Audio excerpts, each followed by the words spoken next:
los años 60, astrofísicos como Joseph Allen Hynek, asesor de Steven Spielberg en Encuentros en la tercera fase, o el francés Jacques Vallée, fundaron un colectivo secreto para investigar las anomalías que se producían en los cielos del planeta.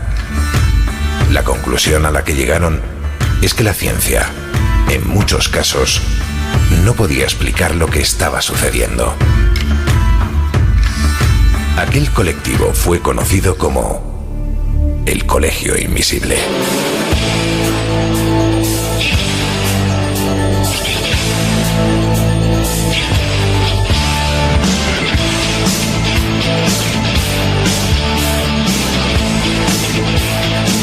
El Colegio Invisible, con Lorenzo Fernández Bueno y Laura Falcó en Onda Cero.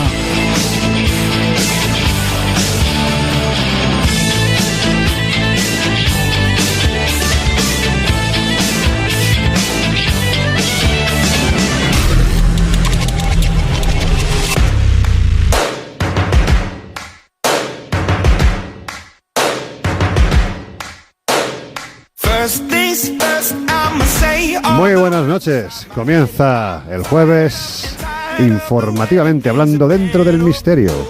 Estáis en el Colegio Invisible. Y el programa de hoy viene cargado de contenidos porque hay aparentemente, ahora aclararemos esto de aparentemente, nuevas informaciones en torno al descubrimiento de una de las tumbas más buscadas de la historia, la de la reina Cleopatra. La llamaban la reina de las 10.000 bocas, ya veremos por qué. Bueno, también vamos a hablaros de una cuestión que tiene mucho que ver con fenómenos paranormales, que tiene que ver con esos demonólogos y parapsicólogos conocidos como los Warren, porque da la sensación de que últimamente está habiendo muchos estrenos vinculados a lo paranormal, a sucesos que fueron, que son y que siguen siendo.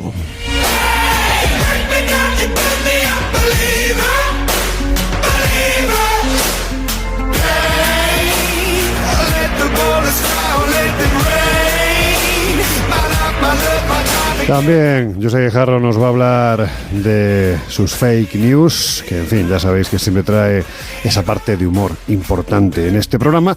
Y nos vamos a despedir con el comienzo de mes en lo relativo a la ruleta de las secciones. ¿Qué tocará esta noche? Pues tenemos una franja muy amplia que va desde la oscuridad máxima hasta las tinieblas. Y en esa misma franja, a la mitad, se encuentra la dama del misterio. Laura Falcó, buenas noches, ¿cómo estás? Buenas noches, pues aquí deseando saber con quién nos vamos a topar hoy. Pues nos vamos a topar de momento con una de las figuras históricas. A mí me parece alucinante. Dicen que era una mujer no solo bella, sino tremendamente instruida, Cleopatra. Eso parece, según las crónicas, no era precisamente una don nadie. No era una don nadie, además era una mujer, bueno, que enamoraba a los hombres con múltiples maneras. En fin, antes de continuar, escuchad. Durante más de 2000 años, el paradero de la tumba de Cleopatra ha sido uno de los mayores enigmas de la historia. La tradición apuntaba a Alejandría, ciudad donde se desarrollaron los últimos momentos de su vida. Sin embargo, desde hace más de 20 años, la arqueóloga dominicana Kathleen Martínez ha desarrollado una investigación que propone otro lugar, el templo de Taposiris Magna, situado a unos 45 kilómetros del oeste de Alejandría.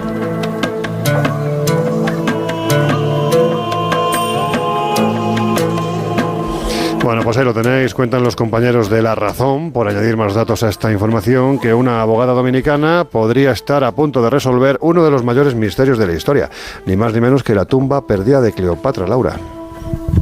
Efectivamente, en 2005, Kathleen Martínez viajó a Egipto y presentó al Ministerio de Antigüedades un proyecto muy audaz, buscar la tumba de Cleopatra en un lugar donde nadie había considerado antes. Pasó 5 años investigando mapas, crónicas antiguas y rutas posibles hasta llegar a una hipótesis, que Cleopatra no fue enterrada en Alejandría, como se solía pensar, sino en Taposiris Magna, la ciudad antigua situada a unos 45 kilómetros al oeste. Su razonamiento argumento partía de un dato histórico. Cleopatra se veía a sí misma como la reencarnación de la diosa Isis, esposa del dios Osiris. Y si Taposiris significa literalmente la gran tumba de Osiris, la lógica pues es muy clara. Si este es el templo de Osiris, Isis tiene que estar cerca, claro, explica la narradora. En excavaciones autorizadas por el gobierno egipcio, Martínez y su equipo han encontrado varias vasijas, bustos, monedas con el rostro de Cleopatra e incluso túneles subterráneos de más de 1.300 metros, uno de los cuales se extiende hacia el mar Mediterráneo.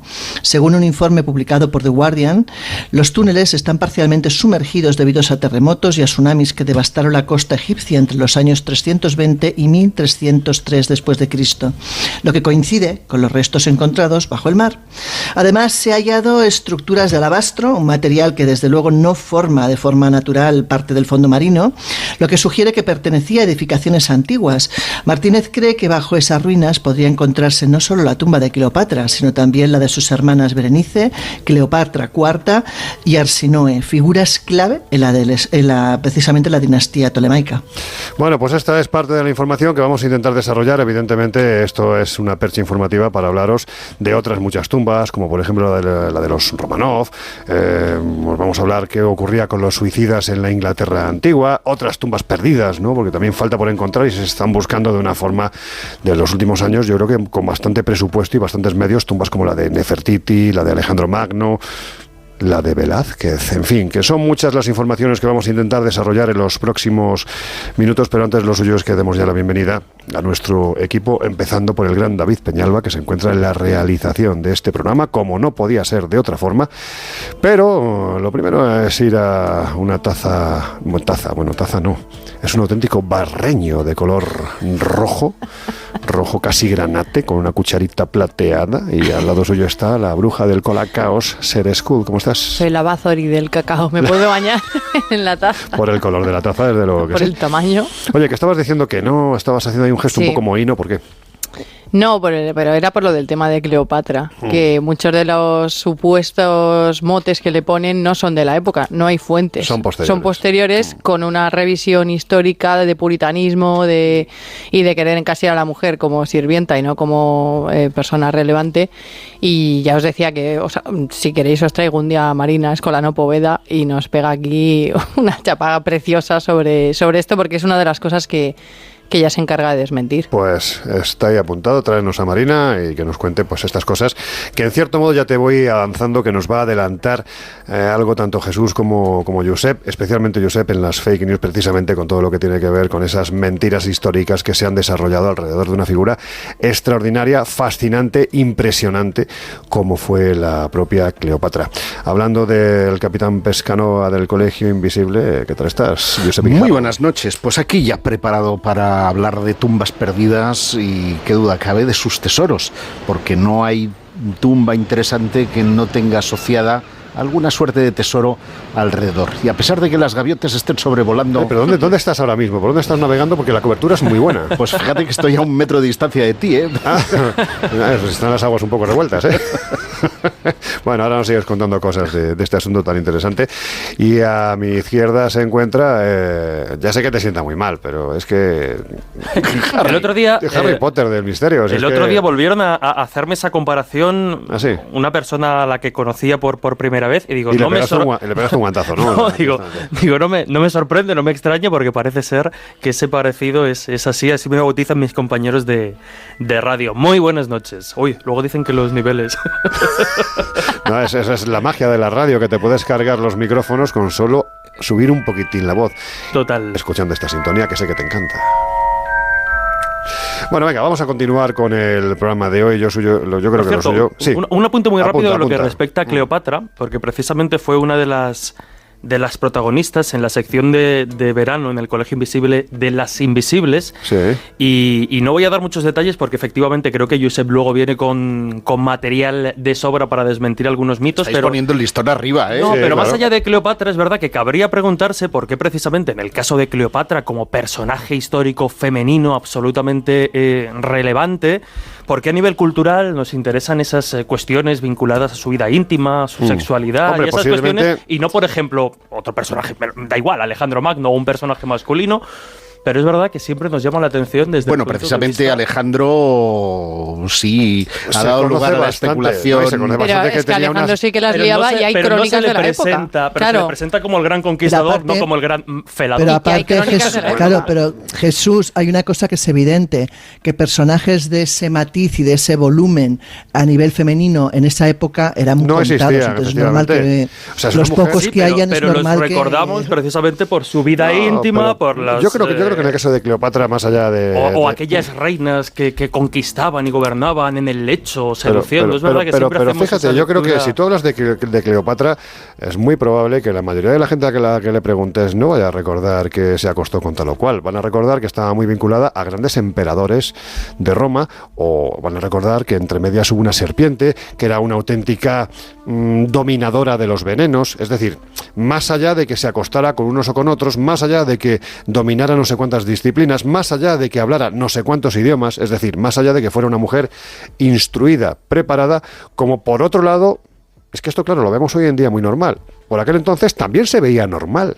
Es decir, una regente, fíjate, si pegamos saltos, ¿no? Pegamos saltos en el tiempo. En alguna ocasión, y estoy seguro que en más de una ocasión volverá a salir en el programa, se ha citado la figura de la condesa sangrienta, de Elizabeth Báthory. Igual. Bueno, pues Elizabeth Báthory era una mujer que en aquel tiempo no había nadie comparada a ella en Europa. De hecho, su marido, Ferenc Nadasdy, fíjate, que era un hombre de una cuna extraordinaria, de la más noble que podía haber en Europa, tuvo que adaptar los apellidos de ella, porque ella era mucho más noble que él. Un ejemplo que el machismo es una cuestión que yo creo que hemos potenciado, por desgracia, sobre todo en los últimos siglos. En el último siglo, fíjate. Pero igual, toda la leyenda asociada a sus rituales de sangre y estas cuestiones, también, precisamente para anularla históricamente, y no hablar del poder, digamos, que este personaje tenía, y tenemos que crear esa leyenda sangrienta y terrible de mujer mala, precisamente se decía que podía ser una especie de duquesa de Alba de aquel tiempo. Pero vamos, ya que has tomado tú la palabra y que nuestros compañeros también debatan y compartan lo que tú vayas a aportar ahora, pero vamos a hablar de los misterios y los mitos relativos, en este caso, por ejemplo, a la muerte de Cleopatra, que fíjate si se han dicho cosas. Se han dicho cosas y, como sucede en lo que respecta a este personaje, muchas de ellas no están claras porque tenemos que remitirnos a fuentes ya posteriores casi en lo que respecta principalmente a su muerte. Y es que tras la muerte de Marco Antonio, que ya sabemos y recordamos gracias al cine, al teatro, a la literatura, que intenta quitarse la vida, consigue llegar a los brazos de Cleopatra y muere precisamente en sus brazos. Esto sucede en torno al 2-3 de agosto aproximadamente del año 30 a.C. Pues tras la muerte de Marco Antonio, Cleopatra cae enferma, como digo, entre el 3 y el 8 de agosto. Y eso le sirve, nos cuentan las crónicas, precisamente para tratar de ocultar sus intenciones de suicidio. No obstante, Octaviano, que digamos es el que sucede a Marco Antonio en este caso en el poder, y el que trata como tal de anexar Egipto ya como provincia romana, que sucederá unos cuantos días después, pues sospechas... Octaviano que era como Octavio, pero en grande, ¿no? Sí, bueno, depende de la fuente, es que depende de la fuente, y hay fuentes de la antigüedad que lo citan como Octaviano, y hay gente que lo cita como Octavio, Octavio Augusto. Sí. No, pero era una broma. Era una broma. Era una estupidez. Nuestros viajeros saben de qué va porque solemos... solemos decir eso, es el chiste típico de hola, soy celíaca, y dice Antoniaco. Bueno, pues es un poco la estupidez, ¿sabes? Pues en este caso él tenía mucho interés en disuadir o en conseguir que Cleopatra no falleciese en esos días, es decir, quitarle un poco esas intenciones de suicidio, porque quería mostrarla un poco, digamos, como marioneta o como trofeo para validar lo que serían sus intenciones posteriores, e incluso llega a amenazar a Cleopatra con un destino terrible para sus hijos si se quita la vida. Ella obviamente le suplica, le pide que no lo haga, le entrega incluso su inventario de todos los bienes, y tras este encuentro Octavio acaba convencido de que ha disuadido a Cleopatra de quitarse la vida, pero le informan, Dolabella, que era un político y militar también muy vinculado a Julio César, antigua pareja, digamos, de Cleopatra, le informa en secreto de que da igual lo que le hayan dicho en esa reunión, porque a los pocos días se los van a llevar tanto a ella como a sus hijos a Roma. Entonces lo que hace es pedirle por favor a Octavio que le permita hacer unas libaciones en honor a Marco Antonio, y lo que hace es, pues hace esas libaciones, hace ese ritual un poco en homenaje y en honor, y una vez hecho esto es cuando empezaría un poco lo que podríamos denominar la trama del suicidio, porque una vez hecho esto lo que hace es organizar un banquete después de dar un baño ritual y estas cuestiones, y ahí es donde empieza un poco el mito y la leyenda, porque después de todo este proceso, estamos ya en el 9 de agosto, Cleopatra se quita la vida el 10 de agosto del año 30 a.C., como decíamos, y bueno, según las versiones nos hablan de un campesino que llega con una cesta, bien con higos o bien con flores, pero más allá de lo que llevase esa cesta, lo interesante era el áspid, ¿no? Esa serpiente, esa víbora tremendamente venenosa que apenas se diferencia de una culebra común, y bueno, pues consigue colarse en ese banquete. Tras ese banquete, Cleopatra lo que hace es escribir en una tablilla una carta dirigida a Octavio, donde le pide que la entierren junto a Antonio, y una vez enviada esta tablilla, lo que hace es ordenar a todos los que estaban en el banquete, excepto a 2 mujeres, que salgan de la estancia, y es cuando comienza el ritual, entre comillas, porque hay autores que han hablado incluso de posible ritual para suicidarse. Digamos que esas 2 mujeres serían Hira y Carmión. Se suicidarían después de la reina, a una la encuentran con vida ya en los últimos estertores, y aquí nos encontramos ya diferentes versiones en función de la fuente, porque hay algunas versiones que nos dicen que estas 2 mujeres fallecen precisamente también como consecuencia de la mordedura del áspid, lo que es extraño porque parece ser que estas víboras tardan aproximadamente 3 horas en recargar su veneno, por tanto no daría, siendo para claro, una segunda dosis. No daría para que la serpiente se cargase a esas 3 mujeres. Finalmente, como digo, Cleopatra se quita la vida, ya muertas tanto ella como Antonio. El gobierno, como decíamos, pasa a manos de Octavio Augusto, y poco después Egipto termina su historia y se convierte ya en provincia de Roma. Aquí, como digo, por resumir, porque son muchos los historiadores de la antigüedad los que nos hablan de esta versión, son diferentes, ¿no? Y todo atiende, probablemente, sabemos que muere a causa del veneno, o lo aceptamos así porque son muchas las fuentes que lo citan, pero es verdad que quien expande la idea de la serpiente, de que utiliza una serpiente para quitarse la vida y no un veneno común, es precisamente, o probablemente, Octavio, porque su triunfo celebrado en Roma parece ser que es el que incluye por primera vez la imagen de la reina difunta con este animal rodeando su cuerpo. Además, serviría, teniendo en cuenta que el áspid o la serpiente es un elemento tan simbólico en el mundo egipcio. Recordemos que en muchos de los faraones o en muchas figuras de diferentes deidades aparece erguida, pues esta imagen habría sido precisamente una metáfora de la victoria de Roma sobre Egipto. Y aunque hay algunas fuentes que no nos hablan de la serpiente, insisto, ¿no? Son muchos los historiadores del mundo antiguo los que la citan de una forma o de otra. Hay algunos que hablan de una única serpiente, de una única víbora, o otros como Orosio, por ejemplo, que dice que eran 2. Bueno. Así que lo que tenemos es eso, ¿no? Una muerte que incluso algunos han vinculado a los ritos o a los rituales mistéricos de la antigua Roma, pero todo en base a fuentes posteriores. Bueno, que da la sensación es que por lo menos sí hubo una serpiente por medio, ¿no? Esa probablemente, sí. Veo que quienes estáis al otro lado no sois conscientes de que a veces suena en la mesa, es porque Jesús está dando así en la mesa. Ten cuidado, no, es que tengo un chicle aquí, te lo digo para que no se te pegue en la mano, que es que me lo he dejado ahí. y también es verdad. Nada, para que no se te pegue. Claro. Yo aviso, el que avisa no es traidor. Bueno, habéis escuchado las informaciones relativas a esta investigación o esta propuesta, ¿no?, que ha hecho esta señora dominicana arqueóloga, Kathleen Martínez. ¿Qué opináis vosotros? ¿Es una noticia más de las muchas que se producen? ¿No se va a descubrir la tumba de Cleopatra como no ha ocurrido hasta ahora? ¿Qué pensáis? Es que el principal problema de la tumba de Cleopatra es que el entramado de lo que era Alejandría ha variado de una forma considerable, claro. Y que además muy probablemente, y en eso la propia Kathleen Martínez lo acepta, la tumba puede estar bajo el agua. Ajá. Y ese es un problema adicional que dificulta y de qué manera la búsqueda de esos restos. Pues a ver, es que esta noticia, esta señora lleva diciéndola ya 10 años. Sí, eso quiero decir, es un poco Pedro y el Lobo y la fiesta del corcho, claro. Mix. ¿Sabes? Que es que al final... Yo creo que ese tipo de noticias que son recurrentes en el tiempo buscan pasta, o buscan financiación. Sí, o buscan, en este caso, Kathleen, a lo mejor publicar un libro, siempre pasa algo de este estilo, ¿no? No te estoy diciendo que las intenciones de ella sean esas, que a lo mejor es algo que alguien ha retomado porque le decía, oye, me falta contenido, pues esta señora que me cuente otra vez lo de Egipto, que es muy interesante, no deja de ser un tema súper interesante, pero lleva 10 años que estamos a punto de encontrarla todo el rato. Entonces, yo quiero recordar, Loren, que el último viaje que estuvimos en Egipto con Yasser, creo que era en el desierto, estuvimos conversando de este asunto y había algo bastante avanzado hacia la localización de la tumba, que indefectiblemente estaba bajo el mar. Entonces, yo no sé si en este sentido se ha podido avanzar algo más o no. Lo suyo es que se lo preguntamos. Claro. Escuchamos al doctor Yasser El-Laisi.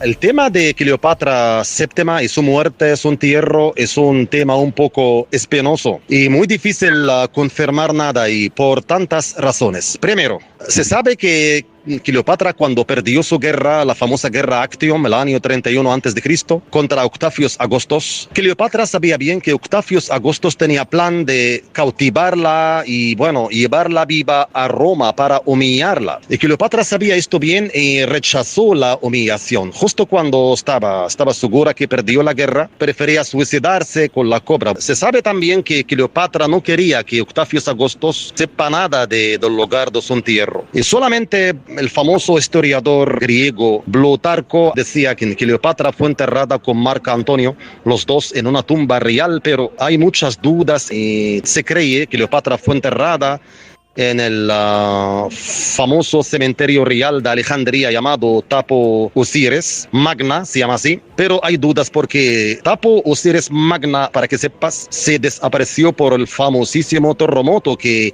pilló Alejandría el año 20 a.C. Fue el mismo terremoto que acabó con el faro de Alejandría. Quiere decir, hasta si Cleopatra hubiera tenido un entierro real y Octavius Augustus permitía a esto, entonces la tumba de Cleopatra está debajo del mar, no existe. Pero nosotros vamos más que Cleopatra tenía un entierro secreto porque no quería que Octavius Augustus ni encuentre su cadáver. Creo que esta arqueóloga dominicana no va a encontrar nada. Creo que el tema es más propaganda que nada. La chica lleva 20 años buscando y dice que estoy cerca y al final no está cerca de la nada. Creo que es muy difícil porque, como te dije, hasta si Cleopatra hubiera tenido entierro real, tumba real, como los otros reyes de Egipto, esta tumba no existe, está debajo del mar, pero la mayoría de los egiptólogos vamos a que Cleopatra fue enterrada en algún sitio secreto, sin ningún entierro real, sin ninguna lápida, sin ningún señal, para que Octavius Augustus no encuentre su cadáver. Bueno, pues ya sabemos qué es lo que opina nuestro querido Yasser El-Laisi, doctor en arqueología y antropología y sin duda alguna uno de nuestros arqueólogos favoritos en el Colegio Invisible, que por cierto me estaba apuntando ahora mi querido David Peñalba que este fin de semana pasado pues se ha procedido a la inauguración, me imagino que la primera, porque seguramente va a haber muchas, del Gran Museo de las Civilizaciones del Cairo, que es una auténtica pasada. O sea, nosotros que hemos estado allí, ¿verdad, Josep? Es que se te caen los palos del sombrajo. O sea, es una cosa exageradamente brutal. Querían tener todo dentro de ese museo y tienen todo, pero cuando digo todo es todo, incluidas las pirámides. Ya contaremos por qué. Pero hasta las pirámides están dentro de ese museo. Es una auténtica barbaridad.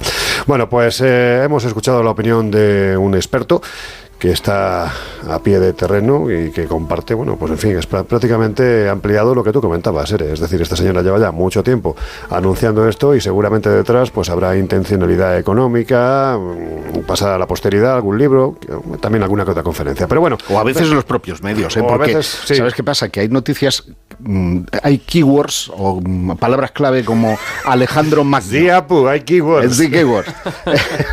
Como Alejandro Magno o Marco Antonio Cleopatra, que lo petan, o sea, el sí. algoritmo dice y entonces muchos medios reflotan esas historias. Mira, un poco para... Otra de esas tumbas perdidas, porque Cleopatra posiblemente sea la que últimamente está más de actualidad, además hay una exposición inmersiva en Madrid que la podéis ir a ver, que es una auténtica pasada, que el comisario es un querido amigo de este programa, el historiador Nacho Ares, merece mucho la pena ir a verla. Bueno, pues deciros que la gran tumba que se lleva buscando desde hace muchísimo tiempo, Laura, es la de Nefertiti, se ha hecho casi de todo por intentar localizarla, ¿no?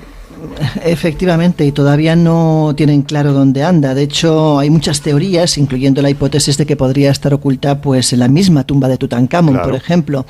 Pero hay otras muchas propuestas que sugieren que sus restos pues podían estar desde el Valle de los Reyes o incluso en otros lugares. De hecho, es una de las tumbas más famosas tras las cuales se está tras la pista, ¿no? Se considera que la más bella actualmente de tumbas sería la de Nefertari, que hay gente que lo confunde con Nefertiti, no es el mismo personaje. En este caso hablamos de la gran esposa real de Ramsés II. Y claro, la teoría dice que si está ahí la tumba de esta señora, también debería estar la de Nefertiti, pero nuevamente no la han encontrado. Las teorías, pues como te digo, van desde que esté en la propia tumba de Tutankamón hasta que esté en el Valle de los Reyes, según por ejemplo afirma Hawass, es la persona, es la persona que más defiende esa teoría de que en algún punto del Valle de los Reyes deberían encontrar tarde o temprano esa tumba. De hecho, por ejemplo, se sigue buscando pues una momia femenina sin identificar, porque hay algunas que siguen sin identificar por ver si coincidiera con este personaje, pero de momento no hay resultados. Yo no sé si se llegó a realizar, si tenéis vosotros información, hubo un momento en el que se planteó la posibilidad de, a través de una pequeña incisión hecha en las paredes de la tumba de Tutankamón, donde se encuentran los babuinos, que es la zona más coloreada, ¿no?, de esta tumba, digamos que podía ser la más valiosa, ¿no?, porque mantiene el cromatismo original. Querían introducir una pequeña cámara endoscópica para ver qué había al otro lado. Yo no sé si esto llegaron a hacerlo. No, se quedó en un simple entre comillas, escaneado de la pared que llevó a cabo Nicholas Reeve, que es de alguna manera el promotor de la idea de que la tumba de Tutankamón es la reutilización de una parte de la tumba más grande de su madrastra, de Nefertiti, y que por consiguiente estaría situado en esa cámara real detrás de esos babuinos, y los escaneos dibujaban una especie de línea por la que se quería poner efectivamente una microcámara que pudiera permitir ver qué hay al otro lado. Pero quien se negó en redondo a eso, ante el riesgo primero de destrozar... Bueno, es que de momento tenías que hacer una pequeña incisión, con lo cual... Fue Hawass, al que mencionaba Laura, que dijo que por encima de su cadáver, que además no se respaldaba históricamente, la historicidad de la tumba no permitía establecer esa relación entre madre e hijo, ¿no? Y por lo tanto, para Hawass era una simple chaladura y no se tuvo en cuenta, a pesar de que en la época, creo recordar, 6 o 7 años atrás, esto ocupó ríos de tinta en la prensa especializada. Es que tengo entendido, además, bueno, quienes no conozcáis, la tumba de Tutankamón es una de las más pequeñitas, y no la más pequeña que hay en el Valle de los Reyes. Era un faraón ultra menor, y no solo porque fue la menor de edad, sino porque es que era de los que históricamente prácticamente ni fu ni fa, ¿no? El hecho de que se haya encontrado la tumba es lo que motiva que sepamos ahora mismo quién era. Si no, seguramente, salvo historiadores muy especializados, muy poquitos sabrían quién era este faraón. Pero lo cierto es que tú entras en esa tumba descendiendo una serie de escaleras, muy pocas, llegas a una primera sala, a la izquierda hay una vitrina, en su interior se encuentra el faraón incompleto porque le falta el pene. Un poquito más adelante hay una puerta en cuyo interior se encontró parte del ajuar funerario, y a mano derecha es donde está, salvando un importante escalón, esa otra parte coloreada en donde se encuentran los babuinos y escenas del libro de los muertos y demás. Hay que decir que en esa zona se ha utilizado, por ejemplo, el GPR, el Ground Penetrating Radar, ¿no? O sea, prácticamente lo que te permite detectar si hay una cavidad, ¿no?, un espacio hueco más allá de la pared. Y lo que motivó a intentar introducir precisamente esa cámara endoscópica es que reconocen que hay un espacio vacío. Esto sí es cierto. Lo que no sabemos es a qué conduce, pero las autoridades egipcias no dan permisos. Y Nicholas Reeves es persona non grata en las excavaciones. Cabe decir una cosa, y es ¿por qué Nefertiti? ¿Por qué no se ha encontrado con facilidad el cuerpo de una reina tan emblemática como la de Nefertiti? Hay que decir que era una de las esposas de Akenatón, un rey considerado hereje y que fue maldito por todos los sacerdotes de Tebas. Por consiguiente, esa maldición, que llegó también a su hijo Tutankamón,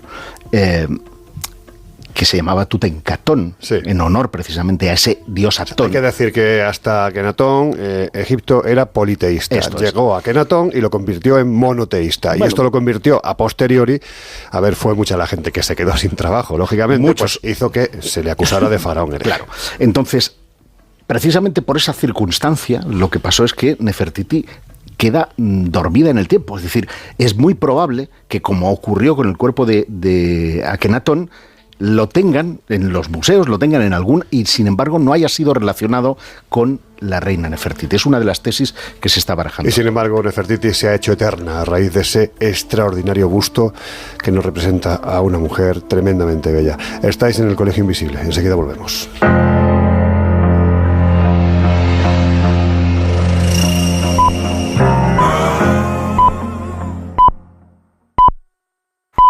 Son las 2, la 1 en Canarias.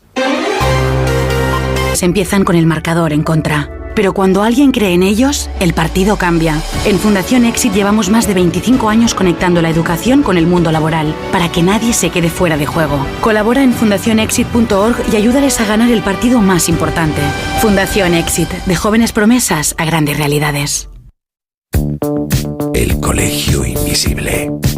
El periodismo de misterio ya está aquí, en Onda Cero.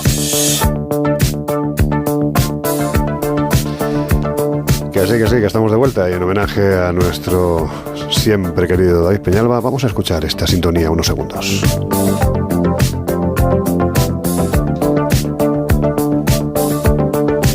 Pues vas a tener razón, que es la más bonita que tenemos. Es que es una pasada, es súper chula. Bueno, que estábamos hablando de tumbas, de Cleopatra, de Nefertiti, de que si la tumba de Nefertiti podía estar enterrada en la misma tumba o dentro de la misma tumba de Tutankamón, de quien intentó hacer un agujerito en la pared de la tumba de Tutankamón para ver si al otro lado había algo que le hiciera pasar a la historia, en fin, estas cosas que ocurren en Egipto. Egipto, que por cierto durante muchísimo tiempo estaba lleno de ingleses, ya sabéis, era gente que iba allí con ánimo de investigar, de hacer arqueología, también incluso de hacer concursos, ¿no? Porque uno de los concursos más habituales era ver quién en menos tiempo desenvolvía una momia, o también ver quién en menos tiempo lograba subir desde la base de la gran pirámide de Keops hasta la parte de arriba. Pues eso, esta gente que hace cosas muy raras. Y ya que estamos hablando precisamente de los ingleses, a ver, Ser School, ¿qué es lo que ocurría con los suicidas en la Inglaterra antigua? ¿Qué pasaba con sus tumbas? Pues mira, justo es que cuando poníamos en común los temas y decíamos lo de que Cleopatra, el suicidio, digo, mira, los ingleses, justo entre el siglo XVII y el XIX, con esto de saber que Cleopatra se había suicidado, iban a pasar un mal rato, porque ellos tenían leyes muy estrictas en contra de los bienes personales de la persona que se había suicidado. De hecho, había un castigo ritual.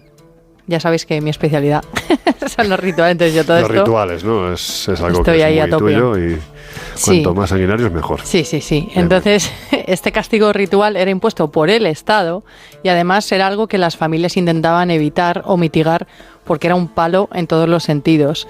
Por ejemplo, bueno, hablamos de que el suicidio, en el estatus legal de suicidio, era felo de se, es decir, delincuente de sí mismo, que es un delito muy grave contra la Iglesia y contra el monarca. O sea, tú cuando te suicidabas en la Inglaterra entre los siglos XVII y XIX, estabas atentando contra la Iglesia y contra el Estado. Y entonces se llevaban a cabo una serie de acciones contra tu familia, contra la gente que encima tú estás pasando un duelo y encima te lo ponen todavía más difícil. ¿Por qué? Porque había castigos impuestos por ley.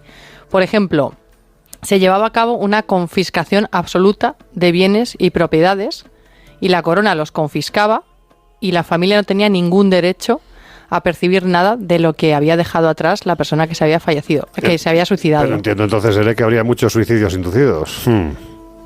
Sí, por lo que sea. Si la corona se quedaba con todo, pues oye, vamos, mira, si se ha suicidado, pobrecito. Claro, ¿qué está pasando ahora en Estados Unidos? También te digo, ¿sabes? Pues esto, de repente se suicidan. Claro. También, claro, la familia que tenía un cabeza de familia que se suicidaba se quedaba totalmente desamparada, porque te estaban quitando todo.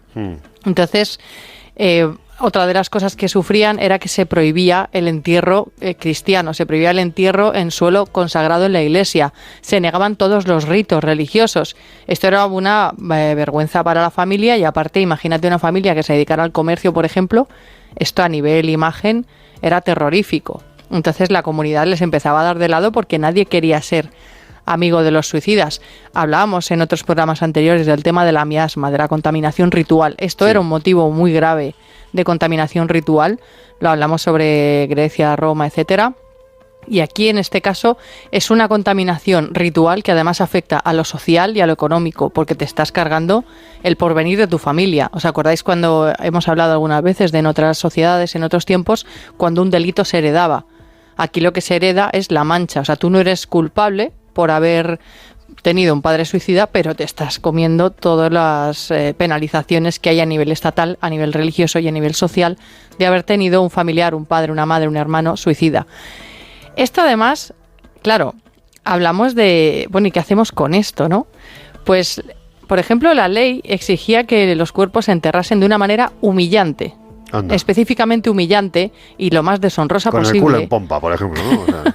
Pues por ejemplo, porque lo que querían era que sirviera de advertencia y disuadieran a los demás. ¿Con el culo en pompa? Para aparcar la bicicleta. Bueno, madre de Dios. Ha venido hereje. Sí, el jefe vino hereje. Pues, por ejemplo, había una serie de humillaciones que se iban acumulando. Por ejemplo, los lugares profanos. El entierro se realizaba normalmente en cruces de caminos, en intersecciones, un saludo a Hécate, o en los límites de propiedades, porque estos lugares eran tan ambiguos que hacían que se quedaran en un limbo, en ese terreno de nadie, ni acá, ni allá, ni en un terreno sagrado, ni en un terreno, digamos, que fuera transitado, realmente ocupado por nada.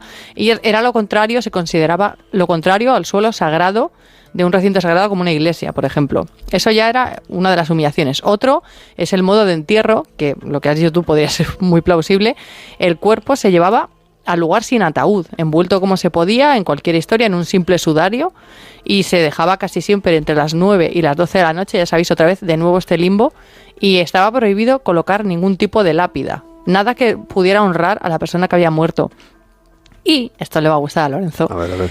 Había una práctica infame, aunque no universal, que era, no vas a entrar el culo, Lorenzo, que era clavar una estaca de madera, atravesando el corazón, porque creían que la estaca era capaz de inmovilizar el espíritu, y en caso de que la estaca no fuera capaz de inmovilizar ese espíritu y el espíritu tuviera esa potencia como para salir a rondar, al dejar este cuerpo en un cruce de caminos, cuando le dejabas en el cruce de caminos, el alma salía y no sabía a dónde dirigirse. No sabía dónde ir, entonces le estaban quitando la capacidad, entre comillas, al fantasma del suicida, de que regresase y rondara a los vivos, y por tanto que este espíritu suicida indujera a otras almas a cometer suicidios o que tuviera algún tipo de efecto sobre los vivos. Volvemos de nuevo al tema de posesiones, entes descarnados, vampiros, Strigoi, tal. ¿Qué pasa? Que quien hace la ley hace la trampa, y entonces las familias que estaban sufriendo este tipo de castigo, recordemos del siglo XVII al XIX, que es un porrón de años, las familias se vieron obligadas a recurrir a sus maniobras de ocultamiento de este tipo de crímenes, el famoso accidente de caza, todo esto, pero había cosas más sofisticadas. Por ejemplo, había algo que se llamaba el non compos mentis, y era que la única defensa legal que tenía lo que sería el forense de la época era dictaminar que la persona que se había suicidado en ese momento no estaba en su sano juicio, era un loco. Entonces, como los locos no son responsables de las acciones que realizan, por ahí se libraba la persona y, por tanto, por ahí se libraba la familia. Había otra... Cuando se clavaba la locura, por ejemplo, la familia tenía derecho a un entierro discreto, porque no era, digamos, una muerte al uso, pero tampoco era un suicidio. Entonces había un entierro discreto, más humilde y más reducido, pero evitaba que se confiscaran sus bienes y evitaba que expulsaran a las familias de los ritos y de cualquier actividad social. la ley que obligaba a estos entierros de encrucijadas y estas historias fue abolida en 1823 y aunque el suicidio como delito no fue despenalizado totalmente hasta 1961, es que parece... Es muy fuerte eso, ¿eh? Parece heavy, es que es muy heavy sea 1961, sí que ese estigma y esa forma de ver, de forma despectiva incluso de rechazar el hecho del suicidio, que ya es de por sí durísimo, y cualquier persona que haya tenido este evento cerca sabe que es devastador a todos los niveles, esto ha afectado a la sociedad de tal forma pues que obviamente sigue siendo tabú en muchas, incluso hoy en día que estamos todas estas campañas de prevención de pues eso, de salud mental y de todo lo que pueda conllevar este tipo de decisiones dramáticas y definitivas, aún así sigue habiendo este tabú. Entonces, claro, si ves en Inglaterra de estos barros, estos lodos, claro, pues ya vas viendo un poco cómo se forma esta sociedad. Por eso digo que si los ingleses hubieran tenido claro en aquella época que Cleopatra se había suicidado, lo mismo no se lo tomaban tan bien. También, ¿verdad? Bueno, pues estamos hablando de Inglaterra y de reyes, ¿no?, que se quedaban con las propiedades de aquellos que se habían suicidado, o que en ocasiones, me imagino que en más de una ocasión, a los que habían suicidado. Y ya que estamos con Inglaterra, a ver, Josep, ¿tú sabes quién es Eduardo I Longshank? Un rey, ¿no? Un rey, Eduardo I, nalgas largas le llamaban. Pues aquel que se enfrentó ni más ni menos que a William Wallace. William Wallace, el de la peli, el de Mel Gibson. Sí. Bueno, pues hay que decir que Braveheart no fue precisamente William Wallace, sino que el verdadero Braveheart fue, si no me equivoco, Robert I de Bruce. Efectivamente. ¿Y qué fue lo que pasó con el corazón de este hombre que tampoco encontró descanso en paz? Vamos, lo intentó, pero no lo consiguió. La verdad es que lo intentó, pero se quedó en eso, en un triste intento, porque ¿Qué música más chula? Sí, claro. Porque Robert I de Bruce, el verdadero Braveheart, murió en Cardross, en Escocia, pero le pidió un último deseo a todos sus compañeros, que era que su corazón, ese corazón valiente, fuera llevado a Tierra Santa. Cuando digo Tierra Santa me refiero a Jerusalén, sí, al Santo Sepulcro, que era un poco sueño medieval. Y ese corazón embalsamado, que se colocó en una pequeña urna en forma cónica, de plata, con toda la pompa que requiere pues el traslado de un corazón, hay que ponerse un poco en situación. Bueno, estás llevando una víscera de un ser que ha estado vivo para depositarla. Pero que era muy habitual. Era muy habitual. No era algo extraño en aquel tiempo. Bueno, pues la comitiva partió de Montrose junto a 6 caballeros y 23 escuderos. Ya sabéis que cada caballero no era solamente el caballo y él, sino que llevaba un montón de personas. Cruzaron el Canal de la Mancha, desembarcan en Flandes y allí se unen a otros caballeros, quienes, fascinados por la noble y mística causa, pues parten hacia Tierra Santa. Pero aprovechando que el Pisuerga pasa por Valladolid, dicen, oye, ¿y por qué no hacemos el Camino de Santiago?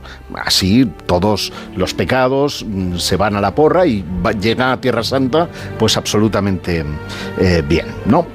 Y eso hacen. Lo que ocurre es que cuando llegan a Santander, cerca del puerto de Santander, allí corre la leyenda del Dougla en relación a este asunto, porque se enteran que España está luchando contra los infieles. Y dicen, ostras, vamos a unirnos, hay que apoyar a la causa, ¿no? Sí. El Papa había declarado la guerra y Alfonso XI de Castilla pues acababa de iniciar en Teba, en Málaga, sí, una cruzada en Torre. Así que la comitiva llega hasta aquí, se encuentran con el enemigo, son objeto de una estrategia, digamos, de cruce de huestes, ¿no?, entre unos y otros, y el caso es que el corazón de Braveheart se pierde en el campo de batalla. Es decir, que ese corazón está en tierras españolas, nadie lo ha encontrado y nunca llegó a Tierra Santa, con lo cual es uno de esos, no tumba perdida, pero desde luego reliquia perdida de uno de los más importantes caballeros de la Escocia medieval.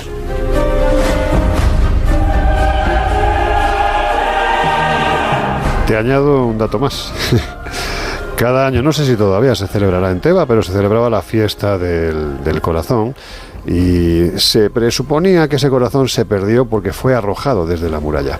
Entonces se hacía un poco, pues se representaba, ¿no?, lo que fue este asunto. Y durante mucho tiempo el corazón de Braveheart estuvo en algún lugar de la base de la muralla, donde por desgracia durante mucho tiempo lo que más había era mierda, basura. Estas cosas que pasan con la historia. También nos contaba José Guijarro hace ya unos cuantos años en el Colegio Invisible que los reyes de Petra estaban... Sí, es verdad. habían sido enterrados donde estaban las letrinas. Con lo cual, pues eso, en fin, que da igual que uno sea noble o plebeyo, el final puede acabar siendo muy, muy similar. En fin, que nos quedan muchos contenidos para hoy y ahora tenemos que irnos rápido a ver qué nos cuentan los Warren, pero antes llegan las fake news. Fake News con Josep Guijarro. Mentira lo que dice, mentira lo que da, mentira lo Josep, que... y cerramos el círculo precisamente relativo a Cleopatra y a esa enorme cantidad de mentiras, falsedades, incluso, permitidmelo decirlo así, estupideces, ¿no?, que se han dicho con respecto a esta fantástica reina. Qué bueno, lo que el señor Peñalba nos obsequia aquí para ilustrar esto que una maravilla. Personifica que las fake news no son nada nuevo. De hecho, a lo largo de la historia se han creado numerosas historias irreales con el fin de desprestigiar un adversario político o con el propósito de desencadenar un conflicto. Seguro que muchos recuerdan las armas de destrucción masiva de Saddam Hussein. Sí. ¿Os acordáis, no? Sí, claro. Bueno, pues eso desembocó en la Guerra del Golfo, ¿verdad? Pues la protagonista de hoy, que ha sido Cleopatra, al menos de lo que llevamos de programa, ha sido también objeto de esas artes oscuras de la desinformación, por llamarlo de una forma elegante, la posverdad. Me voy a explicar. Hay un trabajo de Francisco Pina Polo, que es profesor de Historia de la antigua Universidad de Zaragoza, que lleva por título Testimonios falsos, copias, falsificaciones, manipulaciones y abusos del antiguo documento epigráfico, tela el libro, ¿eh? Sí, no, hombre, es pues muy doctor. Muy descriptivo, claro. Sí. Pues demuestra que la propagación de bulos también se empleó con fines interesados en la antigüedad. Anda. Y en la Roma republicana, las asambleas populares, te va a encantar cómo se llamaban, contiones, sí, que tiene rimas así fáciles, pero... ¿Ah, sí? Pues sí, claro. Bueno, no me hagas decir cuáles. Servían como principal megáfono para la propagación entre la población de ideas, propuestas de ley y anuncios de todo tipo, pero también ataques políticos. Y un discurso pronunciado en este contio, ¿no?, podía, por lo tanto, servir como punto de partida para transmitir falsos rumores que surgían y provocaban una rápida difusión. Y un ejemplo de manipulación pública es el asunto de Cleopatra y Marco Antonio, quien hizo testamento en vida en el año 32 a.C., un testamento que decía que Octaviano, el futuro emperador Augusto, bueno, eso no lo decía el testamento, Octaviano se entera de que tiene el testamento y dice, vamos a ver qué dicen estas últimas voluntades, unas últimas voluntades que estaban custodiadas por las sacerdotisas vestales y que se hizo a la fuerza con ellas. No sé si la violó o no la violó, pero en cualquier caso se hizo con esas últimas voluntades. Leyó solo algunas de sus partes en el Senado y en esa asamblea, en ese contio popular, y destacó sobre todo las cláusulas relativas a sus funerales, ya que Marco Antonio supuestamente había dejado escrito que quería ser sepultado en Alejandría, en Egipto, donde convivía, como hemos dicho, con Cleopatra. Octavio Augusto, o Octaviano, como ha dicho Harry Potter, retrató a... Eso era, o sea, ha sido gratuito, Sí, ha sido gratuito. Muy gratuito. Ha sido muy gratuito. ¿Verdad? Amarilla. Jesús. Aprovecho que estaba tomando. Ha sido para hacer. Voy a pedir el bar, pero creo que ha sido falta. Contraataca. Se está diciendo Peñalba. Octaviano. Está diciendo Peñalba qué tarjeta. Peñalba por lo menos amarilla. O sea, amarilla. Retrató a Antonio como mal soldado, bebedor, mujeriego, débil y lleno de vicios. Y creó una imagen pues de lacayo, de estar subyugado a las artes amatorias de Cleopatra y de su lujo oriental.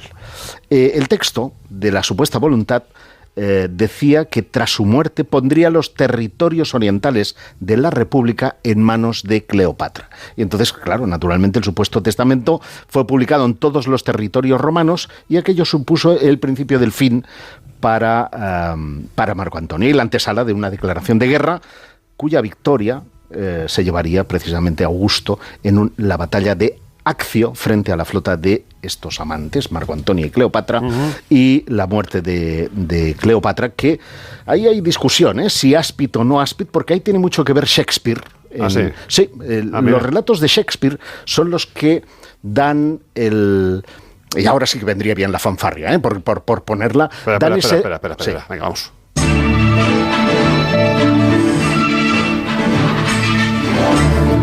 Aquí tenemos al trovatore Giuseppe Guijarrini. Pues es precisamente William Shakespeare quien a través de sus obras teatrales hace o viste esa leyenda con el áspid. Es verdad que muere envenenada, pero no está claro, porque ella dominaba mucho los venenos, si se hizo una muerte más rápida y menos dolosa que la de la picadura de un áspid. ¿Por qué?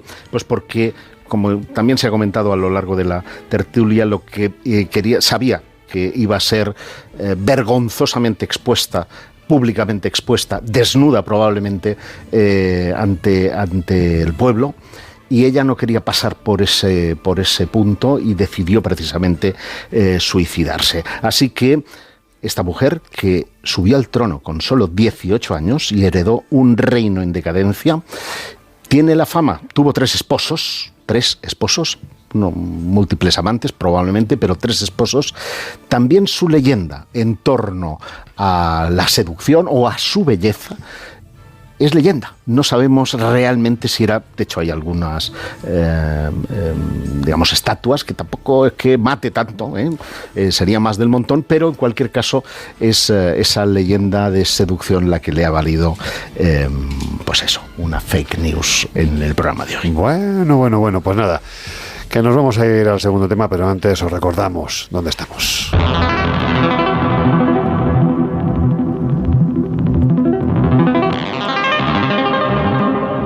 El Colegio Invisible, los jueves de 1:30 a 3 de la madrugada en Onda Cero.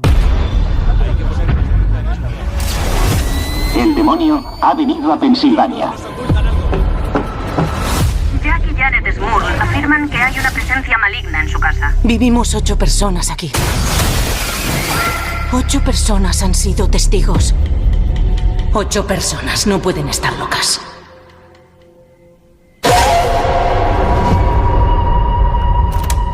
¿Y cuándo empezó? En la confirmación de Heather. El 7. Hay algo en el desván. Hay una presencia maligna que he sentido antes.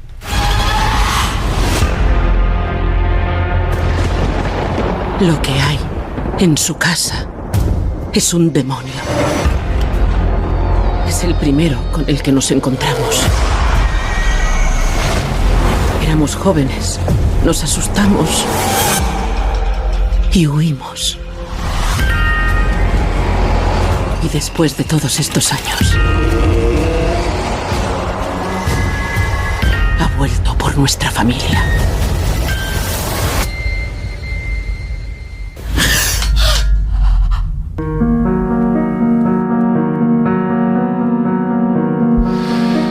Bueno, pues llegan los minutos de los 2 rombos. Ha quedado viejuno, ¿verdad? Esto de los 2 rombos, mayores de 18 años. Muy viejuno. Sí. Pero es que cuando la gente y nuestros queridos invisibles sepan, Laura, qué fue lo que ocurrió con este caso, que forma parte del argumento de la última entrega de los Warren, es Warren, el expediente Warren, el último rito, es el título, pero es que el caso real, como siempre, aseguran los expertos que es, en fin, pues eso de que la realidad comparada con la ficción, es que la ficción se queda muy lejos, ¿verdad? Efectivamente, si te parece, viajamos a Pensilvania. Hablamos del año 1973, cuando una familia, los Smurf, se mudan a Pensilvania, precisamente a una casa nueva. Son 8 miembros de familia. Es una casa en la calle Chase de West Pittston. Y ahí empieza una serie de fenómenos al año justo de mudarse. El caso es que empiezan, según cuentan ellos, a presenciar apariciones, oyen gruñidos, fuertes ruidos, olores nauseabundos, incluso las camas se sacuden, su perro fue arrojado volando contra la pared, y cuentan que además también hubo casos de ataques físicos y sexuales a ambos sexos. En ese caso, bueno, pues imagínate la situación de la pobre familia. Todo eso ocurre a raíz, a partir de la confirmación de una de las hijas. Luego desvelaremos un poco el motivo de por qué, sin llegar a hacer un descubrimiento del final de la película, lógicamente. El caso es que avisan a la pareja, a los Warren, a estos famosos investigadores paranormales, y según cuentan, pues en la primera visita a esta casa ellos son conscientes de los fenómenos que se desatan, incluso ven movimientos físicos de objetos. Joder. Y viendo un poco el percal, se dan cuenta que más allá de que en esa casa, por lo visto, sí que había muerto, pues un matrimonio y la madre de ella, ambas mujeres asesinadas por el marido, ya que bueno, la mujer había sido infiel, que esos 3 fantasmas son solo la tapadera de algo mucho peor, que es un demonio. Es algo absolutamente terrible, demoníaco, con lo que además parecen haberse topado ellos antes, los Warren antes, y que viene pues anexado a un extraño espejo, un espejo de conjuros, un espejo mágico que le fue regalado precisamente a la hija durante la confirmación. Ahí empieza todo este pastel, que la verdad pues parece ser que fue uno de los últimos casos que tocaron la pareja de los Warren, y es un caso pues que pone un poco los pelos de punta. Bueno, pues ya sabéis que se acaba de estrenar este Expediente Warren, el último rito, que nos da pie a hablar de muchos contenidos. También para deciros que da la sensación, no sé si es una cuestión de moda, de casualidad, o es que tiene que ser así, pero es que ha habido una enorme cantidad de estrenos de este tipo en el ámbito de las plataformas digitales en las últimas semanas, ni siquiera meses. Tremendos, ¿no? Bueno, es que el terror vende. Pero espera, es que el terror y lo paranormal. A Expediente Warren hay que unirle el Expediente Vallecas, que se estrena en HBO Warner. Dime tu nombre, que ya tuvimos aquí a nuestros queridos Hugo Stuben y Michelle Jenner, pues presentando esta serie que también podéis ver en Prime. Hay otra de la que nos va a hablar nuestra querida serie, verdaderamente aterrador. Esto en Netflix, que es donde se puede ver, también es bastante peculiar porque da la sensación de que estamos hablando de casos con argumentos sólidos, ¿no? Es una ficción basada en hechos reales, ¿no? Sí, bueno, a ver, argumentos sólidos, asterisco. En esta serie me gusta cómo está producida. De hecho está por ahí metido también el de The Conjuring, o sea que la factura es buena. Me gusta cómo está hecha de tal forma que cuenta con testimonios reales mientras comentan ciertas escenas de lo que ocurrió y tal. Entonces le da una verosimilitud bastante tangible, ¿no? Pero bueno, hay en especial a mí 2 casos que me gustan mucho. Aquí solo traigo uno porque es típico de los Warren, sí. Y además porque esta familia, luego la mujer en concreto, la esposa, pues por lo que sea, está vendiendo libros, talleres y cositas. Este es el caso de April Miller y su familia, y me gusta también porque es un caso que es bastante reciente dentro de lo que suele ser los casos de los Warren, que son de los 70, no sé cuántos. Este caso es de 2004. En 2004 la familia de April Miller, su marido y sus hijos, se mudan a una casa victoriana en el barrio de The Avenues en Salt Lake City. Vale. Inicialmente, pues esto, la ilusión, ay, qué casoplón, tal, momento Divinity, pero al poco de mudarse empiezan ruidos de tuberías, el clásico, es que esto es clasicazo, golpes, reflejos, figuras en el espejo, y entonces ellos empiezan a hablar también de un espectro inhumano que amenaza a uno de los hijos. Vale. El hijo menor, que se llamaba Shane, decía que su amigo imaginario, llamado Benjamin, le empujaba en el columpio. Y por las noches se despertaba gritando histérico porque decía que había algo que le observaba desde dentro del armario. Hay crónicas, por ejemplo, en las que April relata cómo una fuerza desconocida intenta ahogarla en la bañera que venía con la casa, o sea, la bañera que estaba allí. Y también cuenta cómo una de las veces que su madre, la madre de ella, la abuela, ¿no? La que sería abuela de los niños, se llamaba Pamela, se quedó a cuidar de los niños, hubo una fuerza que la intentó arrastrar fuera de la cama mientras estaba en la casa, que se quedaba para cuidar de los nietos. Y bueno, en fin, no voy a hacer la pregunta típica de que a los pies de la cama, visible, no había nadie. No, claro, no había nadie, estaba sola la mujer con los dos niños, y si hubieran querido hacerle una broma, no tenían fuerza entre los dos como para arrastrarla de la forma en que lo hicieron. Y cuando ya se despertó, lo primero que hace, bueno, vosotros que sois padres, pues sabéis que lo primero es ver cómo están los niños. Claro. Entonces, cuando te levantas de eso y lo que ves es a dos niños totalmente dormidos, pues dices, ahí va, ¿qué está pasando aquí? Luego pues ves alrededor de la casa que no hay nada. ¿Qué pasa? Que pasan cosas muy pintorescas y muy bonitas para toda la familia. Por ejemplo, alguien había pintado, después de capas de pintura, debajo de capas de pintura, encontraron una inscripción que decía "This house murdered me". Esta casa me asesinó. Y esta casa, esta pintada estaba oculta bajo varias capas de pintura, como si hubieran pasado varias familias detrás, bueno, después de esta gente, ¿no? Obviamente, pues llamaron a los Warren, y es algo muy llamativo porque April viene de una educación mormona.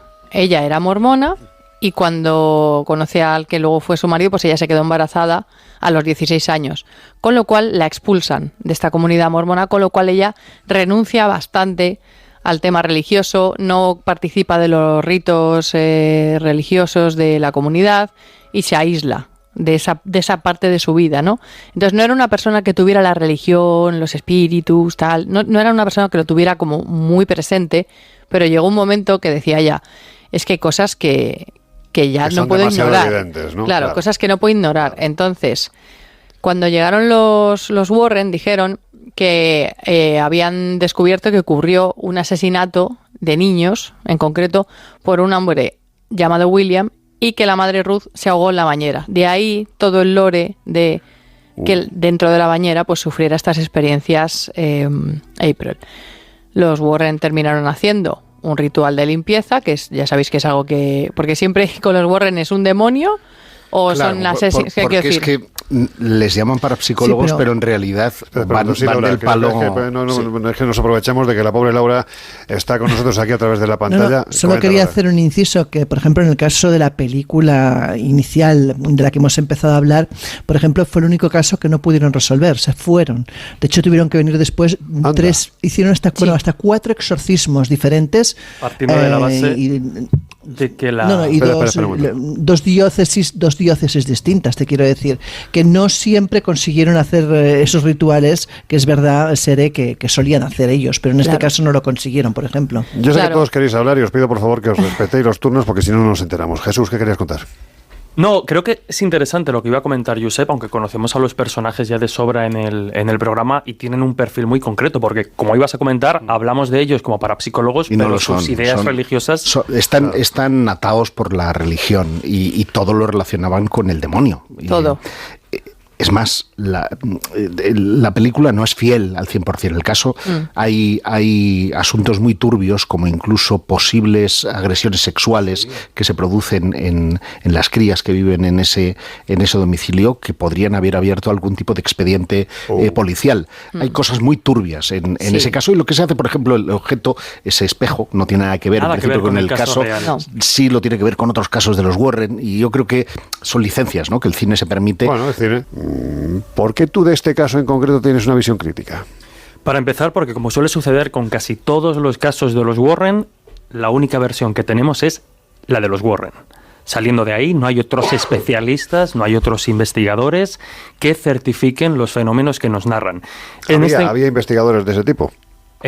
¿A qué te refieres de ese tipo? Te quiero decir, o sea, hay una época en España en la que los fenómenos paranormales son investigados por un señor llamado Germán de Argumosa o el equipo EPTA, y no había nadie más. En este caso en concreto, el de la familia Small, que por cierto, el que quiera conocerlo tiene la suerte porque los libros de los Warren, algunos de ellos se han traducido a castellano, aquí por responsabilidad de Ediciones Obelisco, y el título es La casa embrujada. Ahí se describe el caso real, siempre en base al testimonio de la familia y por tanto también al de los Warren. En este caso en concreto, la única versión es la de los Warren, que además, se la reservaban en exclusiva siempre, como solían hacer, ya no solo por el interés de mantener un perfil mediático elevado, sino con el interés de sacar la mayor rentabilidad a cualquiera de estas historias. Ellos, al igual que sucede con otro tipo de grupos de experimentación, juegan la baza del altruismo, es decir, no te cobro por ir a tu casa a investigar, pero te cobro por contar. Pero ya cobraré por sacar un libro, una película y todo lo que pueda explotar. Y en este caso sucedió de aquella manera. Hasta tal punto, fíjate, que ahora hemos visto la adaptación de este caso dentro del universo cinematográfico de los Warren, pero ya se hizo una serie para televisión de esta historia, quizá más fiel a la realidad que la que se ha hecho en los últimos tiempos, y hasta el propio William Friedkin, director del Exorcista, estuvo muy interesado en adaptar al cine el caso de la familia Smurl. Anda. Esto siempre lo negaron los principales protagonistas de esta historia, que eran Jack y Janet Smurl, los padres, digamos, los protagonistas principales con sus hijas, pero tanto las productoras como los cineastas reconocieron las reuniones con esta familia. Pero aquí ya no es que lo diga yo, sino que en su momento Paul Kurtz, presidente del Comité para la Investigación Científica de Fenómenos Paranormales y profesor de Filosofía de la Universidad de Nueva York, ya fallecido, digamos uno de los grandes escépticos americanos. A este señor le hace falta una tarjeta muy grande, ¿eh? Bueno, pues debió hacerle falta una tarjeta muy grande porque nunca les permitieron investigar por mediación de los Warren la casa. Nunca. En el libro, la historia real, se habla de que los vecinos y las personas más cercanas a esta familia confirmaban por activa y por pasiva los fenómenos que sucedían en ese lugar. Para nada.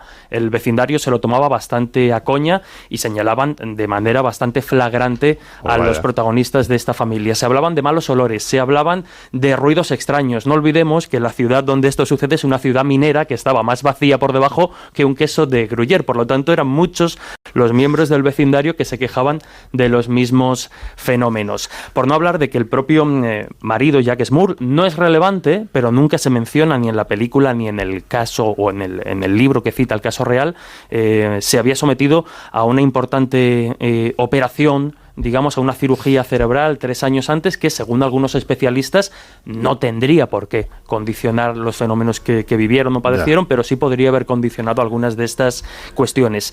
Y en primer lugar, y yo creo que lo más importante sobre todo es eso, ¿no? Que nunca se permitió una investigación exhaustiva ni del testimonio, ni a nivel médico, ni a nivel psiquiátrico, fuera del dominio. Pero sí a nivel religioso, porque hubieron 3 exorcismos. Pero la Iglesia desde el principio no se quiso mojar. Y desde el principio lo rechazó. Hubo exorcismos por parte de los exorcistas que colaboraban con los Warren. La Iglesia, y de esto se quejaba mucho la familia, que era muy religiosa, los abandonó en todo momento. Bueno, que habéis dicho una frase, ¿no? Que se veía en el caso, no sé si era una tablilla que aparecía con una frase o algo así, no sé, algo de eso he oído al principio. Bueno, lo repasaré cuando estemos. Sí, Peñalba, es que se me va a estas horas ya se me va a estas horas. Bueno, pues no es que me recordaba, sé que habéis dicho una frase que aparecía dentro de una tabla, referente como si fuera una especie de maldición, una cosa de estas. Y me he acordado de un caso, y con esto ya vamos a terminar, porque se nos va el tiempo y tienen que llegar las ruletas de secciones, pero me ha recordado un caso. Hace unos años tuve la oportunidad de de ir a hablar con los testigos de un suceso que ocurría en una población de La Rioja. Era una casa que estaba abandonada y que quienes la ocupaban iban pues para hacer fiestas, eran chavales, ¿no? Hasta que una de ellas empezó a pasarlo muy mal. Digamos que se levantaba a altas horas de la madrugada porque aseguraba que a los pies de la cama había alguien. Ella intentaba cerrar los ojos y cuando los abría ya no estaba a los pies de la cama, estaba al lado suyo. En alguna ocasión incluso se levantó completamente rígida sobre las escaleras que accedían a su habitación con el cuerpo golpeado. Y esto llevó a que esta chica, 17 años, no los tenía todavía, se intentara suicidar porque estaba convencida de que después de realizar una ouija, el espíritu que se había manifestado a través de ella estaba intentando acosarla. Bueno, pues esto derivó en que tiempo después, en una de esas noches largas, ¿no? Ella estaba con su pareja y había otra pareja en la planta de abajo. La pareja de la planta de abajo empezó a oír una serie de ruidos, alguien subía por las escaleras, la puerta de la entrada estaba cerrada a cal y canto, y en un momento determinado, cuando ese sonido cesa en lo que es el marco de la puerta que da al salón, iluminado exclusivamente por la luz que entraba de la calle, observaron una silueta, decían que era bastante robusta, algo muy negro, ¿no? Con un cuchillo entre las manos, que continuaba avanzando hacia la planta de arriba, donde se encontraba esta chica, la que relataba al principio, con su pareja. Salieron corriendo como alma que lleva el diablo, salieron al exterior, no vieron nada en la bajada de las escaleras, y cuando estaban en la puerta intentando explicarle a esta chica y a su novio lo que habían visto, el novio salió literalmente volando y fue a parar a mitad de la calle, diciendo que le quemaba la espalda. Levantaron la camisa y vieron que tenía como una especie de manos con unos dedos muy largos marcados en la espalda. Tiempo después, cuando yo estuve allí, pudimos encontrar en la iglesia que estaba muro con esta casa una inscripción que durante siglos había permanecido debajo del estuco. A mí no se me ha olvidado. Decía: la maldición de la madre arrasa y destruye de raíz hijos y casa. ¿Creías que ya lo habíamos contado todo? Los misterios no descansan, las preguntas no se acaban y las respuestas están ahí, listas para ser encontradas. Vuelven los enigmas, los mitos y las conspiraciones con Lorenzo Fernández Bueno y Laura Falcó.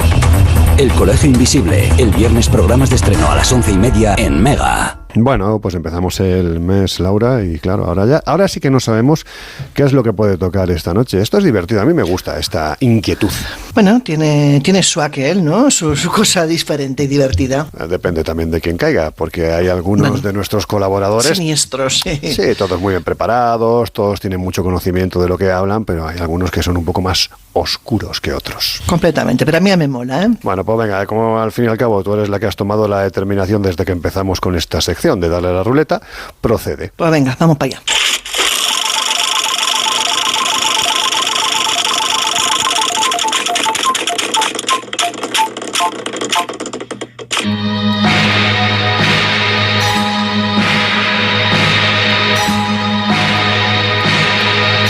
Crónicas oscuras.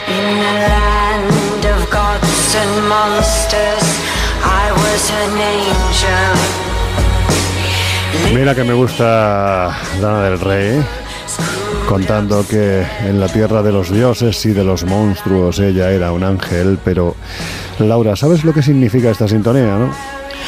Pues que nos toca lo más oscuro de todo, las crónicas oscuras. La oscuridad que además en este caso está representada, y fíjate lo que te digo, en uno de los periodistas más graciosos que conozco. Es que es curioso, es una contradicción. No te iba a decir, es uno de los periodistas quizás con más luz en todos los sentidos, o sea, pero bueno. Bueno, algunas luces están fundidas y por eso a veces nos cuentan las cosas que nos cuenta en el Colegio Invisible. José Gregorio González, querido amigo, ¿cómo estás? Buenas noches, Laura, buenas noches, Lorenzo. Pues muy bien, yo escucho la sintonía y salgo transitoriamente de la sombra y me alegra escuchar estas presentaciones porque así mis ansias de sangre quedan un poco más aplacadas. Bueno, ya que estamos hablando de ansias de sangre, mira, yo acabo de llegar, como aquel que dice, he aterrizado hace unos días de haber pasado kilómetros y kilómetros recorriendo las tierras de la Transilvania, en la Rumanía, que allí ya sabes que la historia de la sangre está muy, muy, muy ligada a una figura de la que me da que nos vas a hablar esta noche, porque creo que las crónicas oscuras están sobrevoladas por los vampiros, ¿no? Sí, además por los vampiros clínicos, por los vampiros asesinos, es decir, por aquellos Son vampiros reales. Claro, que han existido o que existen, porque hay casos de hace apenas unos meses incluso, ¿no? En Kenia, y bueno, que forman parte del ámbito del crimen, del lado más oscuro de la condición humana, ¿no? Hablamos el vampirismo clínico está, digamos que tipificado, ¿no? Es la búsqueda de placer sexual, sadismo, en fin, a través de la ingesta de sangre, y esto va, ya sabes, esto va por pares o por parejas, ¿no? Va asociado a otras cosas, ¿no? Y bueno, cuando se vincula con un crimen, pues tenemos este perfil específico de asesino en serie, es decir, un tipo de asesino en serie cuya motivación o cuyo comportamiento está en la sangre, en la ingesta de sangre, en la utilización de la sangre para algún otro fin, pero en principio suele ser por consumo, ya sea porque consideran que tiene una necesidad fisiológica y que necesitan ingerirla, o bien por una morbosidad como parte, ¿no?, de ese pensamiento o comportamiento distorsionado. Oye, en la España sobre todo de principios del siglo XX, bueno, era relativamente habitual ver a muchas personas haciendo cola en los mataderos para recoger sangre porque supuestamente tenían capacidades curativas. Es decir, más allá de lo que es el asesinato, da la sensación de que se le atribuía al líquido sanguíneo una serie de características que no sé si también ocurre lo mismo con estos asesinos. A ver, la sangre tiene unas características, por eso nos hacen transfusiones, y por eso cuando una persona cuando recibe una transfusión tiene una recuperación, una vitalidad, pues bastante extraordinaria con respecto al estado previo. Eso está claro, obviamente hay componentes, alimentos, o sea, y bueno, lo que tú decías, esta tradición que hoy nos parece, tradición no, costumbre o necesidad que nos parece tan dura de ir a los mataderos, no solo ocurría en España, también en París, en otros países, ¿no? Y bueno, ahí había una necesidad de alimento y también de combatir ciertas enfermedades que se creía que la sangre podía de alguna manera contrarrestar, ¿no? Algunos daños, ¿no? Y podía ser cierto en algunos casos, pero también evidentemente sin controles médicos, imagínate la de cosas que se podían contagiar también, ¿no? Te quería preguntar precisamente, dentro de este grupito de gente tan encantadora que estás mencionando, que nos expliques un poco más a fondo a Peter Kürten, precisamente el vampiro de Düsseldorf. Bueno, esto fue todo un personaje porque además era extremadamente violento, actuó principalmente en los años 20, en la segunda mitad, bueno, a él digamos que lo atrapan en 1929, llega a confesar hasta 100 delitos de todo índole, de toda naturaleza, ¿no? Y 9 asesinatos confirmados de mujeres y de niñas. Y bueno, junto con la extrema violencia estaba el que bebía sangre de sus víctimas.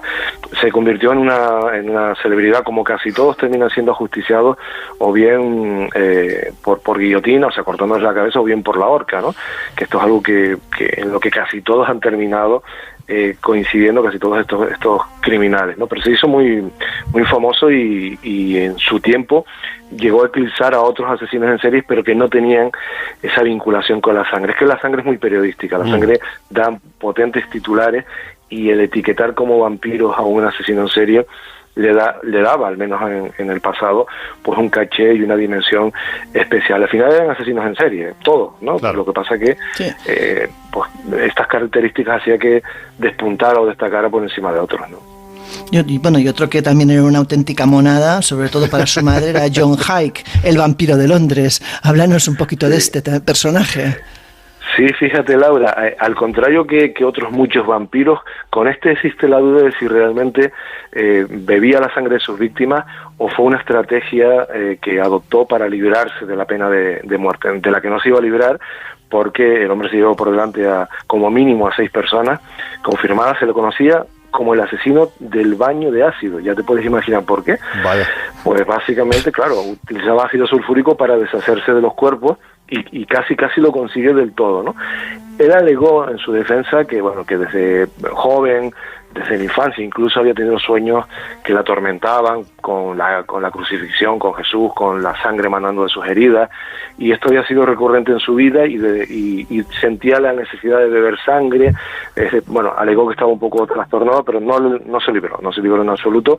Y lo curioso, ¿sabes? Lo extraño, lo curioso, lo paradójico de su caso es que este hombre era un estafador. Esa era su historia, ¿no? Era un estafador, y no habría dado el paso para convertirse en un asesino de no haber sido por una casualidad. Es decir, un día se encuentra interpretando un papel en medio de una estafa, se encuentra con un viejo conocido, y ese viejo conocido lo reconoció y sabía que había estado en la cárcel, que tenía esa fama de estafador, y ante la posibilidad de que lo delatase, terminó matándolo, y después mató a sus padres, y ahí inició una carrera que, como digo, confirmados 6 víctimas, pero se barajaba la posibilidad de alguna más, y todo fue por un reencuentro con un viejo amigo, y el temor a ser descubierto como estafador. Y como casos recientes, para que veamos que esto es una dura realidad que permanece entre nosotros, el más reciente, podría contar alguno más, es de septiembre de este año. O sea, ¿Qué ocurrió? Bueno, ocurre con un ciudadano de Kenia, Colin Humaisi, que se estima que pudo acabar con 42 personas, 33 años, los mataba, les abría heridas sangrantes y bebía su sangre. Al final terminó siendo linchado públicamente. No esperaron, ¿no? O sea, él se fugó en 2024 cuando lo atrapan, y en 2025 lo pillan y digamos que se toman la justicia por su mano directamente, o hacen justicia y acaban con él. Y se le llamó en su momento también el vampiro o el carnicero, que eran las 2 etiquetas que recibió, pero esto es de antes de ayer, o sea, prácticamente. Mira, decías hace unos minutos con respecto a la figura más asociada, ¿no?, a lo que es el crimen, en este caso, de un asesino serial. y a la sangre, que fue Elisabeth Báthory, ¿no? Y sí te puedo confirmar que las crónicas, no estamos hablando de leyendas, crónicas en este caso, en base a lo que declaró el conde Turcho, que era primo hermano suyo, el rey Matías, en este caso, lo que hace es enviar al conde para que compruebe si efectivamente lo que se asegura de esta condesa, que está secuestrando a jóvenes doncellas, las está abriendo en canal y se está bañando en su sangre para conservar la belleza y la juventud, era cierto, y cuentan las crónicas que efectivamente el conde Turcho, cuando llegó allí, observó en lo que eran las mazmorras del castillo de Katowice, en lo que es hoy en día Eslovaquia, observó una serie de escenas absolutamente dantescas, con chicas descuartizadas, algunas moribundas, otras colgadas de las paredes y abiertas en canal. El problema es que a Elisabeth Báthory, como tenía tantos títulos, no se la podía condenar. No había juez, príncipe o rey que la pudiese condenar. Por eso se la condenó a la justicia divina.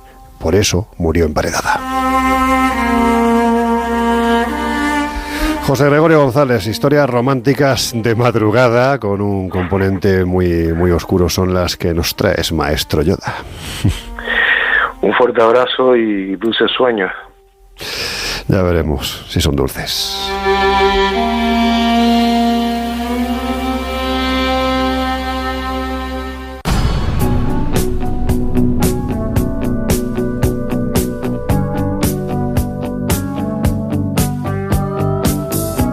Colegio Invisible, con Lorenzo Fernández Bueno y Laura Falcó, en Onda Cero. Y con el gran Peñalba en la realización y la magnífica compañía de una de las mejores tertulias que hay en la madrugada de la radio. Ser School, la bruja del Colacaos, Josep Guijarro, el capitán Pescanova y nuestro querido Harry Jesús Ortega Potter. Que nos vamos ya, nos quedan apenas unos minutillos que vamos a aprovechar para contaros esas cositas, ¿no?, que tenemos ahí pendientes, Josep, pues cara a los próximos meses, porque la de las próximas semanas están ya... Están full, están completas, como ya decíamos la pasada semana, pero sí pueden apuntarse todavía a las pocas plazas que quedan para ir a Marrakech a celebrar y dar la bienvenida al... Te ha quedado muy Rajoy, ¿eh? Marrakech. Vamos a Marrakech. Muchos españoles. Del viva el vino. 28 de diciembre al 4 de enero, pues imagínate lo que puede ser estar en un campamento bereber, bajo un manto de estrellas. Buah, eso te lo coge Hugo Stubeck y te hace un exorcismo, ¿eh? Directamente. Viajaremos desde las gargantas de Tudra a las dunas doradas del Merzuga. Estaremos visitando algunos de los castillos de los Katbash de adobe. ¿Vais a ir a la casa de Benadú? Sí. Es una pasada esa casa. Bonita, y también iremos a celebrar el fin de año a Marrakech. Todo eso si entráis en viajesprisma.com y en espaciomisterio.com.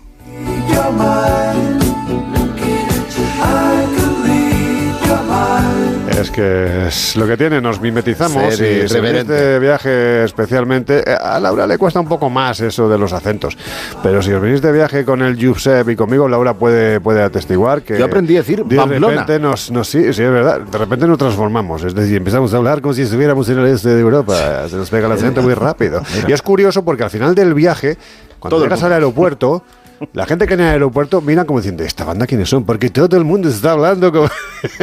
son esos, en fin, esas cosas curiosas que ocurren en estos viajes.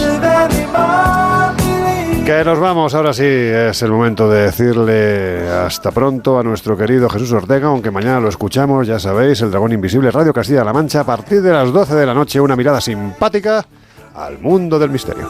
Que conste que cuando has dicho Harry, pensaba que lo ibas a terminar con Houdini, pero no, ha vuelto a ser Potter, así que Potter, hasta Mr. dentro de 7 días. Sabes que a Harry, el príncipe destronado, le llamaban Harry Potter, pero por otro tipo de motivo, ¿sabes, no? Motivos muy humeantes. Ser School, la bruja del caos. También podemos escuchar esa cosa alternativa y maravillosa que es Misterios y Cubatas ahora que llega el fin de semana. Yo siempre lo digo y lo voy a continuar diciendo. Es lo más irreverente que hay en el mundo del podcast. Gracias. Y bueno, recordar que ya que viene el fin de semana, aprovechad para ver Dime tu nombre, de la serie de la que hablamos. Chulísima. Para hacer una maratón de Dime tu nombre en Prime Video, porque merece la pena. Uno sale totalmente poseído. Yo soy Guijarro, capitán Pescanova, siempre por las procelosas aguas, buscando merluzas informativas. y marlins y peces espadas y todas esas cosas así. Todo hay en la pollas submarinas. No, son pollas de agua, Laura. Que le pega de agua. más. No, son de agua, eso es como un pato, es un pato, sí, ya, claro, es como un pato, no hemos dicho ninguna cosa rara. Lo de pollas en vinagre viene precisamente de eso, del pato macerado en vinagre. Bueno, que no es un pato, que es una polla, pero en este caso estamos hablando de un animalito que tiene alas. No es que me la liáis siempre, joder, es que hay que decirlo. Ha sido Laura. No, bueno, perdona, hay un unos pez tenemos la que fama y otros así, cardan la lana. La vikinga del programa, siempre liándola. Bueno, Laura, que ya está, que mañana, oye, por cierto, que ya terminamos la segunda temporada de Mega, precisamente este viernes ya, a las 11:30 de la noche. Y pues preparando los siguientes. Efectivamente, pero bueno, que se echará de menos, la verdad. Bueno, tú poco porque ya inmediatamente yo empiezo ya. Te lanzas a la carretera a buscar esos sitios en los que supuestamente ocurren cosas raras. De hecho, estaremos unas semanas conectados más por teléfono que no en estudio. Pues nos irás contando qué es lo que vas descubriendo y qué vais encontrando en estos nuevos viajes de los expedientes L. Que va quedando andaluz esto, ¿eh? Bueno, pues ya está, que nos vamos, os dejamos ya en la maravillosa compañía de nuestros queridos compañeros de No Sonoras, no sin antes invitaros a escuchar lo que tienen que contarnos nuestros no menos maravillosos compañeros de los servicios informativos de Onda Cero Radio. Esto parece lo de la parte contratante de la segunda parte contratante. Pues 4 días faltan y abrimos la otra crónica. Hasta entonces, gracias David Peñalba, como siempre, por aguantarnos, soportarnos y darnos alegría. Y a vosotros ya de tan solo desearos que tengáis un feliz fin de semana y que seáis muy, pero que muy felices.